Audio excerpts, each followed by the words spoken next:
Boa tarde a todos. O tema da aula de hoje vai ser sobre fonética e fonologia da Libras. Então, fonética e fonologia vai estudar os sons das palavras, que é próprio das línguas orais. Então, a fonética e a fonologia vai estudar os sons das línguas de sinais, é isso? Negativo, não é bem assim. Até porque a gente tem duas línguas com modalidades diferentes. Por exemplo, nas línguas de sinais, a gente vai ter a modalidade visoespacial.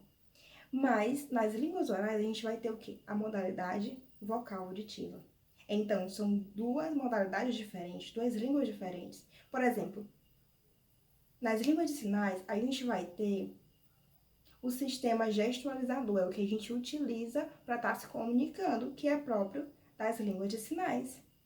Mas nas línguas orais, a gente vai utilizar o sistema fonador, ou seja, próprio das línguas orais. Então, são modalidades diferentes. A estrutura fonética e fonológica das línguas de sinais, ela é pautada na articulação dos sinais, né? Como ele é produzido, esses pontos que está incluindo, que inclui aí os braços, as mãos, os dedos, o tronco, também a face. Então, está envolvendo tudo isso e elas são muito diferentes. Ou nas línguas orais, a gente vai utilizar esse sistema fonador, né? E está incluído também a língua. Então, são modalidades diferentes. A gente vai ver essa diferença mais para frente. Então, este homem chamado William Stokes, o sinal dele é este. Ele foi o primeiro linguista a estudar sobre as línguas de sinais. E ele começou a estudar a ASL. E ele conseguiu perceber em seus estudos as unidades mínimas. E ele percebeu essas unidades, que essas unidades significam o quê? Os parâmetros, e ele conseguiu encontrar 3 em seus estudos. O primeiro, configuração de mão, o segundo, locação, e o terceiro, movimento. O primeiro, que é a configuração de mão, é como é a forma da mão, como ela está. E o segundo, que é a locação, é onde esse sinal ele é articulado, ele é produzido. E o movimento é, por exemplo, você faz um sinal e ele tem essa mudança. Então, ele conseguiu perceber isso, que é sobre os movimentos. Também, ele criou aí 2 termos. O primeiro é a quirologia, que é a fonologia. E o segundo é o queremas, que é o quê? Os fonemas. Mas esses 2 termos, eles não foram adiantes. Até porque parecia assim que faltava algo, né? Que abrangesse, que incluísse todos esses pontos fonéticos e fonológicos das línguas de sinais. Mas esse termo, fonética e fonologia, eles não combinam com as línguas de sinais. Até porque é uma língua de modalidade visoespacial, é totalmente diferente. Porque fonética e fonologia está focando ainda no som, né? O fone que é relacionado aos sons. Então, é próprio das línguas orais.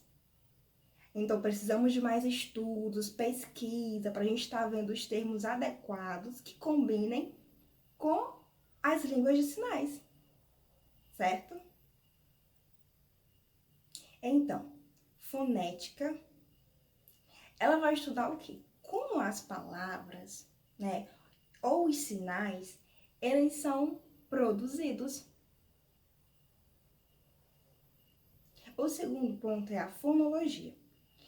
Ela vai falar, explicar, né, como essas unidades mínimas, elas se combinam para formar uma palavra ou um sinal, certo?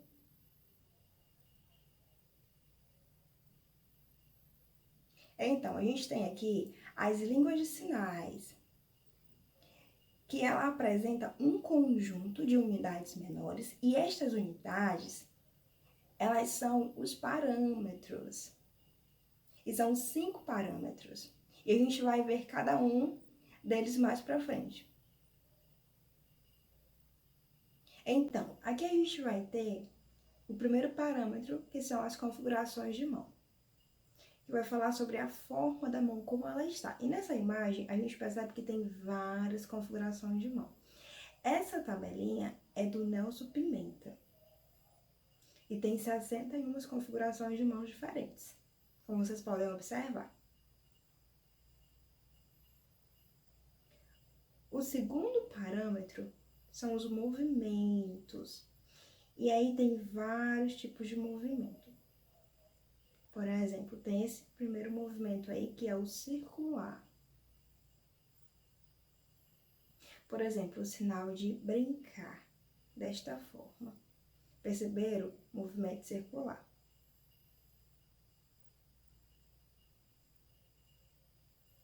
Este outro movimento é o movimento retilíneo. Por exemplo, um sinal. Encontrar. Desta forma, olha, ele vai reto, perceberam? E este movimento é o movimento semicircular. Por exemplo, este sinal de professor. Olha este movimento semicircular, perceberam? Também a gente vai ter este movimento, o sinuoso, como aparece aqui na imagem. Por exemplo, o sinal de Brasil, desta forma, Brasil, perceberam? Também a gente vai ter este outro movimento, que ele é chamado de movimento helicoidal.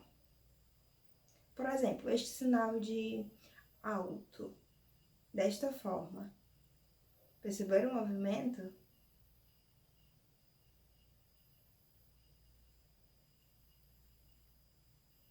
Também a gente vai ter este movimento, que é o chamado movimento angular. Por exemplo, o sinal de energia, desta forma. Olha o movimento, certo?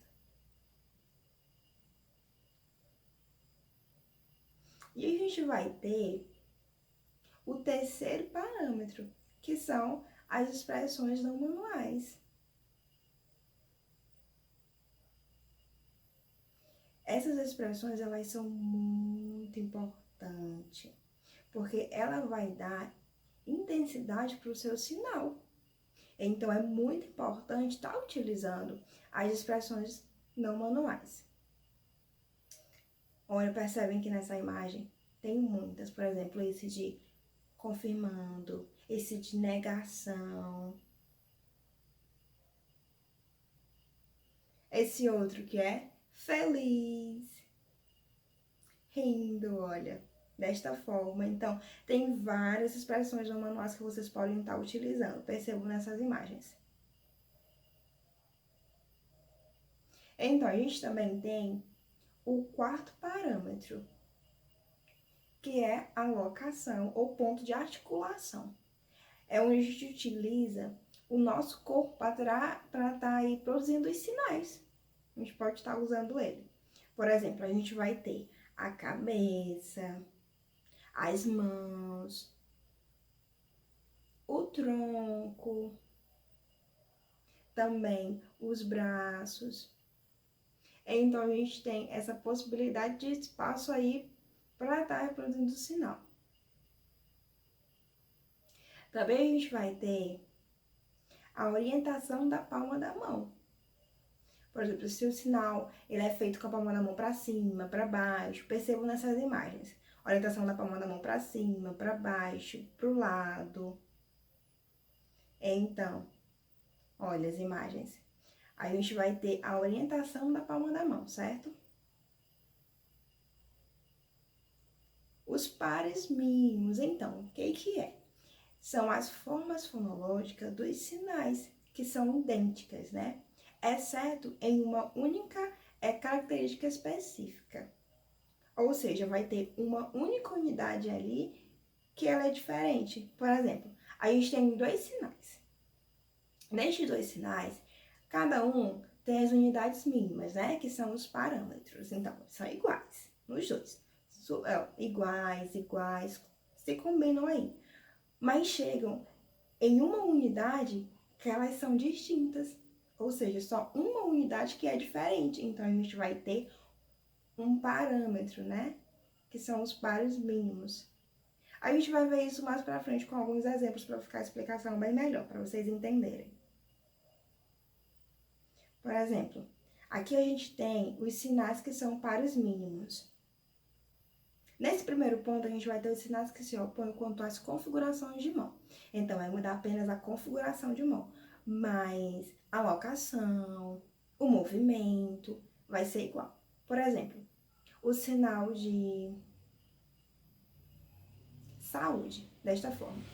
Olha, com essa configuração. Saúde.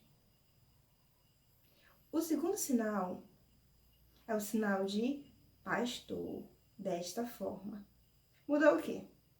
Apenas a configuração. Mas o movimento, a locação, continuou o mesmo. Nesse segundo ponto, sinais que se opõem quanto ao movimento. Então, vai mudar apenas aí o movimento. A locação vai ser igual e também a configuração de mão.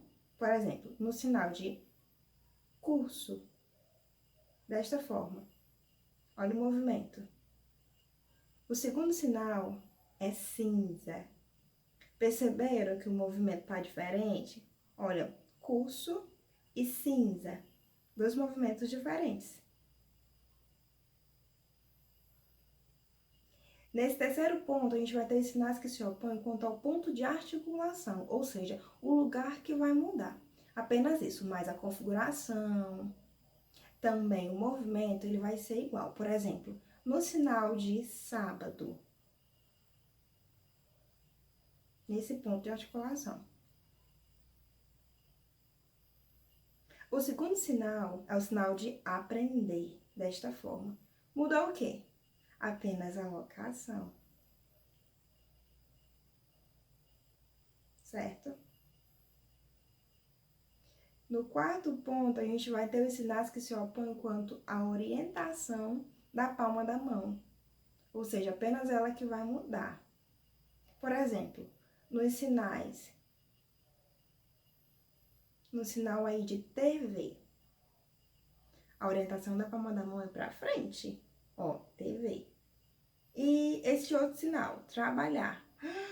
Nossa, a orientação da palma da mão é para baixo.